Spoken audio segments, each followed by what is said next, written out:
নমস্কাৰ, এই ভিডিঅ'টো চাই থকা প্ৰতিজন ব্যক্তিকে মোৰ চেনেল জিকে ৱৰ্ল্ডলৈ স্বাগতম জনাইছোঁ। আজি মই আপোনালোকৰ কাৰণে লৈ আহিছোঁ অসমীয়া গল্প সাহিত্যৰ ওপৰত 10টা অতিকৈ গুৰুত্বপূৰ্ণ প্ৰশ্ন, যিকেইটা আপোনালোকৰ অনাগত পৰীক্ষাত অহাৰ অতিকৈ সম্ভাৱনা আছে। আশা কৰিছোঁ আপোনালোকে ভিডিঅ'টো ভাল পাব। যদি ভিডিঅ'টো চাই ভাল পায় আপোনালোকে মোৰ চেনেলটো ছাবস্ক্ৰাইব কৰি দিব আৰু কাষতে থকা বেল আইকনটো দবাই দিব।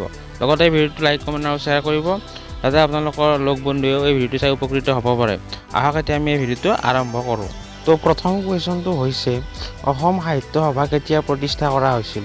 আৰু ইয়াৰ শুদ্ধ উত্তৰটো হৈছে 1917 চন। 1917 চনত অসম সাহিত্য সভা প্ৰতিষ্ঠা কৰা হৈছিল। এতিয়া আমি 2 নম্বৰ কুৱেশ্যনটোলৈ যাম।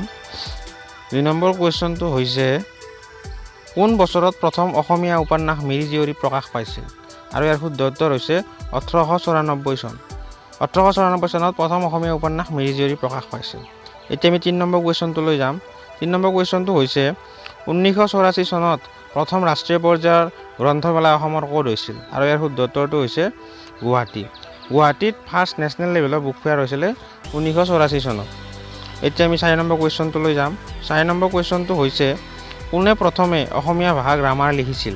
আৰু ইয়াৰ শুদ্ধ উত্তৰটো হৈছে নাথান ব্ৰাউন। নাথান ব্ৰাউনে প্ৰথমে অসমীয়া গ্ৰামাৰ লিখিছিল। এতিয়া আমি 5 নম্বৰ কুৱেশ্যনটোলৈ যাম। 5 নম্বৰ কুৱেশ্যনটো হৈছে অসমীয়া গল্প সাহিত্যৰ পিতৃস্বৰূপে কাক জনা যায়? আৰু ইয়াৰ শুদ্ধ উত্তৰটো হৈছে ভট্টদেৱ। এতিয়া মই নেক্সট কুৱেশ্যনটোলৈ যোৱাৰ আগতে আপোনালোকক মই আকৌ অনুৰোধ কৰিব বিচাৰিম যে প্লিজ যাতে আপোনালোকে মোৰ চেনেলটো ছাবস্ক্ৰাইব কৰি দিয়ে আৰু এই ভিডিঅ'টো লাইক, কমেণ্ট আৰু শ্বেয়াৰ কৰি দিয়ে। এতিয়া আমি 6 নম্বৰ কুৱেশ্যনটোলৈ যাওঁ। 6 নম্বৰ কুৱেশ্যনটো আছে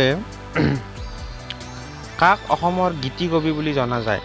আৰু ইয়াৰ শুদ্ধ উত্তৰটো হৈছে পাৰ্বতী প্ৰসাদ বৰুৱা। পাৰ্বতী প্ৰসাদ বৰুৱাক অসমৰ গীতি কবি বুলি জনা যায়। এই আমি 7 নম্বৰ কুৱেশ্যনটোলৈ যাম।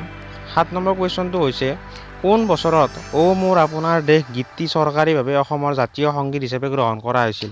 আৰু ইয়াৰ শুদ্ধ উত্তৰটো হৈছে 1927 চন। 1927 চনত অ মোৰ আপোনাৰ দেশ গীতটি চৰকাৰীভাৱে অসমৰ জাতীয় সংগীত হিচাপে গ্ৰহণ কৰা হৈছিলে। এতিয়া আমি 8 নম্বৰ কুৱেশ্যনটোলৈ যাম। 8 নম্বৰ কুৱেশ্যনটো হৈছে কাৰেঙৰ লিগিৰি নাটকখন কোনে লিখিছিল? আৰু ইয়াৰ শুদ্ধ উত্তৰটো হৈছে জ্যোতিপ্ৰসাদ আগৰৱালা। জ্যোতিপ্ৰসাদ আগৰৱালাই কাৰেঙৰ লিগিৰি নাটকখন লিখিছিল। এতিয়া আমি 9 নম্বৰ কুৱেশ্যনটোলৈ যাম। 9 নম্বৰ কুৱেশ্যনটো হৈছে তলৰ কোনখন পুৰাণ প্ৰাচীন অসমত লিখা হৈছিলে? আৰু ইয়াৰ শুদ্ধ উত্তৰটো হৈছে কালিকা পুৰাণ। কালিকা পুৰাণ প্ৰাচীন অসমত লিখা হৈছিলে। এতিয়া আমি 10 নম্বৰ কুৱেশ্যন, লাষ্ট কুৱেশ্যনটোলৈ যাম।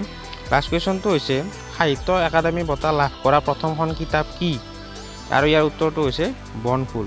আশা কৰিছোঁ এই ভিডিঅ'টোৰ পৰা আপোনালোকে কিছু কথা জানিব পাৰিলে। যদি আপোনালোকে এই ভিডিঅ'টো ভাল পালে তেনেহ'লে চেনেলটো প্লিজ ছাবস্ক্ৰাইব কৰি দিব, লগতে বেল আইকনটো দবাই দিব আৰু এই ভিডিঅ'টো লাইক, কমেণ্ট আৰু শ্বেয়াৰ কৰিব। আৰু নেক্সট কি টপিকৰ ওপৰত ভিডিঅ' বনাব লাগে আপোনালোকে কমেণ্ট ছেকশ্যনত জনাব বুলি মই আশা ৰাখিলোঁ। ধন্যবাদ।